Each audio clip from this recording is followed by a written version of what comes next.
Hi friends, నేను మీ నాగలక్ష్మిని. బాగున్నారా అందరూ? నేను కూడా బాగున్నానండి. ఇవాళ ఒక రెసిపీతో మీ ముందుకు వచ్చేసాను. ఏంటండి అది అంటారా? సగ్గు బియ్యం ఇడ్లీ. సగ్గు బియ్యం ఇడ్లీ ఎట్లా అంటే, రాత్రిపూటే సగ్గు బియ్యం నానబెట్టేసేయండి. ఎంత ఊరికే అట్లా జల్లినట్టు జల్లి నానబెట్టేసేయండి. మరీ ఓ గ్లాసులు పోయక్కర్లేదు. ఓ పావు గ్లాసు నీళ్లు పోసేసి నానబెట్టండి. అంటే మనం తీసుకునేదే ఇంత గ్లాస్ తీసుకుంటే ఇద్దరికి వస్తాయండి.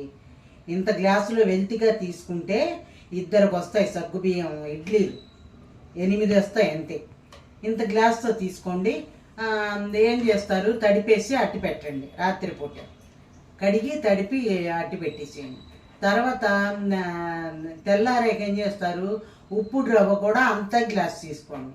ఎంత గ్లాసు సగ్గుబియ్యమో అంత గ్లాసు ఉప్పుడు రవ్వ తీసుకుని కడిగేసి బాగా, ఇప్పుడు ఇదేం చేస్తాం, సగ్గుబియ్యం నాని ఉంటాయి కదా, దాంట్లో కొంచెం బాగా మరిగిన నీళ్లు పోయండి. పోసి దాన్ని కాసేపు అట్టేపెట్టి గ్రైండ్ చేసేయండి. సగ్గుబియ్యాన్ని గ్రైండ్ చేసేయాలి. కచ్చాపచ్చగా గ్రైండ్ చేయాలి. ఓ మెత్తగా కాదు, కచ్చాపచ్చగా గ్రైండ్ చేయాలి. చేసిన తర్వాత ఈ ఇడ్లీ పిండి ఉంటుంది కదా, దాన్ని పిండేసి దాంట్లో వేసేయండి. వేసేసి ఇంకా మనకి గట్టిగా ఉంది అనుకుంటే కొంచెం పెరుగు ఎత్తురు. కానీ నాకైతే పెరుగు అవసరం పడలేదు. కొంచెం అలా వేసుకోవచ్చు. అయితే నేనేం చేశాను, పులవదు కదా, కొంచెం నిమ్మ ఉప్పు ఉంటే వేసాను. కావాలంటే మీరు నిమ్మకాయ కూడా పిండుకోవచ్చు, రవంత నిమ్మకాయ కూడా పిండుకోవచ్చు. తర్వాత కొంచెం సోడా ఉప్పు కూడా వేసి, లైట్గా సోడా ఉప్పు వేయమన్నారు కదా అని చెంచాడు వేసేయద్దు. ఊరికి అలా తీసి అలా వేయాలి. వేసేసి శుభ్రంగా గట్టిగానే ఇలా వేసేయాలి. కొంచెం వెల్తిగా వేయాలి. ప్లేట్కి వెల్తిగా వేస్తే అది పొంగుతుంది.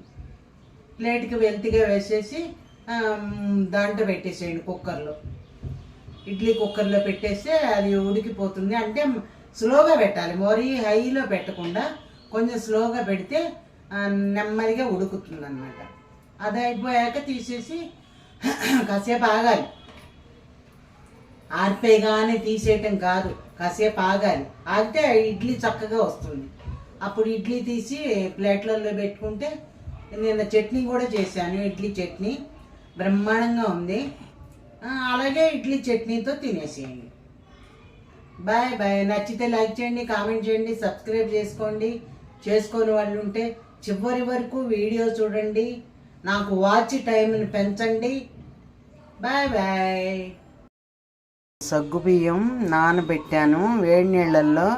అది గ్రైండ్ చేస్తాను. పెద్ద సగ్గుబియ్యం కదా, ఒక్కసారి గ్రైండ్ చేస్తాను. ఇడ్లీలకి సగ్గుబియ్యం ఇడ్లీలు. ఇదేమో ఉప్పుడు రవ్వ. ఆ ఇడ్లీలోకి ఉప్పుడు రవ్వ కలుపుతాం. ఇవన్నీ సగ్గుబియ్యం గ్రైండ్ చేసి పెట్టాను. ఇప్పుడు ఉప్పుడు రవ్వ వేయాలి.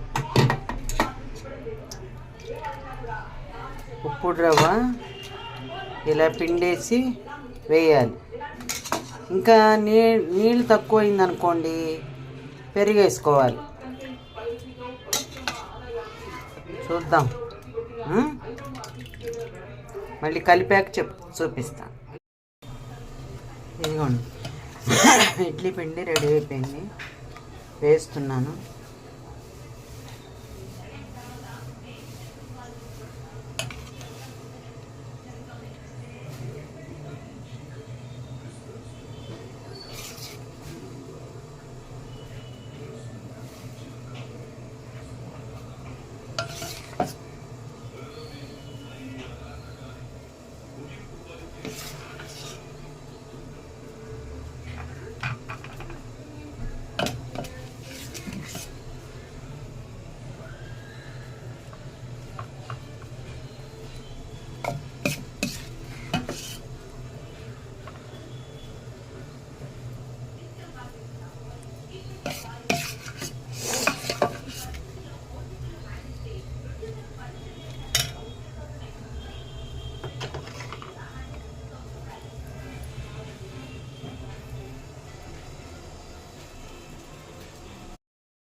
ఇది సగ్గుబియ్యం ఇడ్లీ అండి.